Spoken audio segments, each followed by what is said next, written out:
Thank you for joining us, Daniel. Obviously not the result you were hoping for. How are you feeling after the match? Yeah, I mean, I wasn't in the match to feel anything, to be honest. Just yeah, it was pretty one way. I had a chance, and then I wasn't. I had a small chance at 4-all. Then I couldn't find my game, and it's difficult. Obviously. Yeah, I'm not making excuses, but it wasn't easy to have walkover and sort of lost my momentum a little bit, and I'd never had that before 2 days off, and it was difficult. I thought about the match quite a lot, and probably overthought it. So and to be honest, he was obviously way better than me as well, but I didn't really play my game, or no, didn't get my game on the court. That first set was pretty weird with the music coming over the back. I mean, what was that like? No, I mean, I don't know what that was, but they should have kept it on. I played better with it on.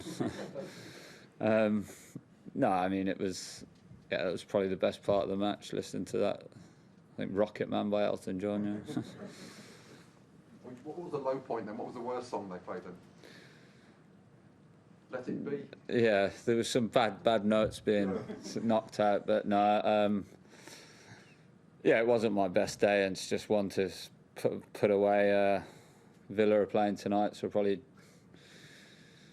if I make it to 11:30, that is. Just to expand on that point in your first answer, like you made quite a good start to the season. With the walkover, does it, for a player, do you kind of lose your rhythm? Is that what happened? I mean, to be honest, I obviously found out and was pretty like, this is good. And then I had so much time, like I didn't really know. It's never happened to me before. I was saying, like, to the top guys, they probably like, save their legs. That's good news, But then they've been doing that for years. They third round, fourth rounds. It's nothing to them. Where I just felt it was very different today, and I'm not putting it down to the walkover. I just definitely felt a bit out of sorts on the court.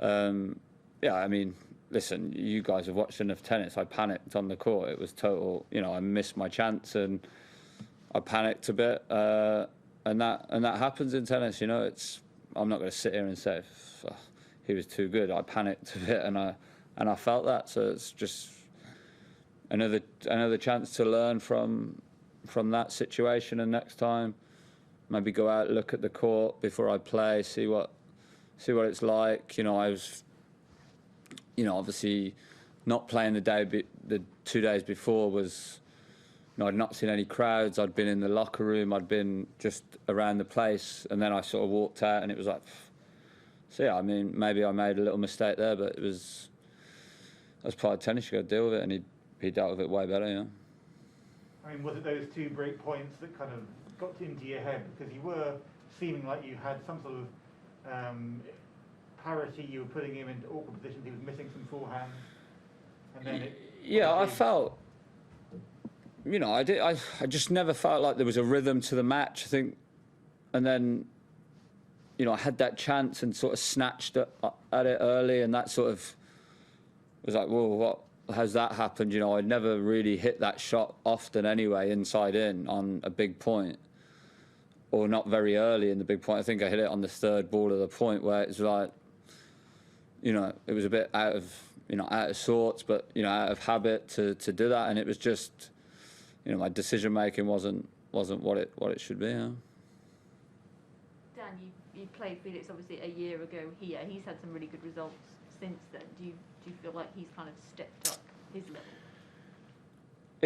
He played well when he was in front. He's a good front runner. And he took his chance, That was the big thing. He took his chance when he got it, and as I said last answer, I didn't take my chance. And who knows, if I took the chance, might have settled me down a bit, and felt a bit more comfortable. But I didn't, and that's all credit to him. He got out of his game, and at 5-4, I didn't get out of my game. You said you were kind of overthinking. I'm curious, like, what were you thinking about, like, during that time? Was it like tactics playing him? Was it just generally like winning or losing the match? Well, you get. I obviously, I thought Felix would win his previous round, and I just had a lot of time to, probably not put pressure on myself, but I thought, I've got a decent chance to win that match, and probably thought a bit too much about him rather than looking after myself, like my own game. And again, it's something I can learn on. I'm playing good tennis. That's not the issue. I think it's just getting to those situations, albeit it was a little funny situation. Need to, to try, and today's about winning, not how you play. And I couldn't, turn it round from playing badly to take my chance in the first set. Listen, if I took the chance, I may not have served it out. It's one set, it's a 5-set match. So, but it would have put me in a good, good position. On that unexpected sort of day where you're not playing a match, what do you do in terms of practice? Is it sort of same amount of practice, or do you practice more? How do you try? Well, I practiced to warm up for the match, and then I went for an hour after later on in the day. Yeah, I mean, just sort of hit enough balls, and it might not have been to do with having the day off. It could have been, I thought I had a good chance to win the match, and that does all sorts to can make people react in funny ways. I was, a little nervous before the match, and when I had the chance, I didn't take it. So what's next now, Dan? Where do you think you'll be playing next? I played Doha and Dubai. I'll go practice. Take a bit of time now. Yeah, go practice. I can get better still. Work on fitness. I've got a bit of time where no tournaments coming up. Can really get into that for a bit. It's a long year. It's been, it's not like I should be worried about what's happened. I started the year well. I've had some good wins, had real momentum going into the match, and one match it's one match. I got to forget about it. It's be another mistake if I keep worrying about that match, what's just happened. So it's time to just park it and move on. And Doha, Dubai, Indian Wells, Miami, they're all big tournaments, and move on to my favourite surface. Okay, we're going to go online now to a question from James. James, unmute, please. Dan, commiserations on today, and I know you've just lost, and that's always difficult, but I wonder how you would reflect on your whole swing in Australia. You've had some really good wins, and you've played really well at times. Yeah, I mean, ATP Cup definitely, it was a great week, a highlight to spend it with all the guys and, have some fun. And then, it's a great lead up to this week where you've got to really get down and get your job done. And it's been good, great swing. Always enjoy it regardless how I do. And it's, I've got good momentum moving forward. And if I use the time right now in Dubai and get in good shape, practice hard, there's two very good tournaments in the Middle East, and then on to Indian Wells, Miami, which, you want to make sure you're in good shape heading out there. It'd be very hot, slow court, so it's a good opportunity. Yeah. Okay, we'll go to Rob. Hi Dan, what's your goals and targets for the rest of this year, and is recapturing the British #1 mantle one of those? No. I mean, listen, I said it last year, the year before, staying on the court is the most important thing for me. Make sure I'm fit to compete the week in, week out. I think,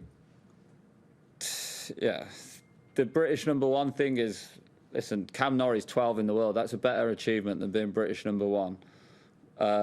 I'm 20 whatever in the world.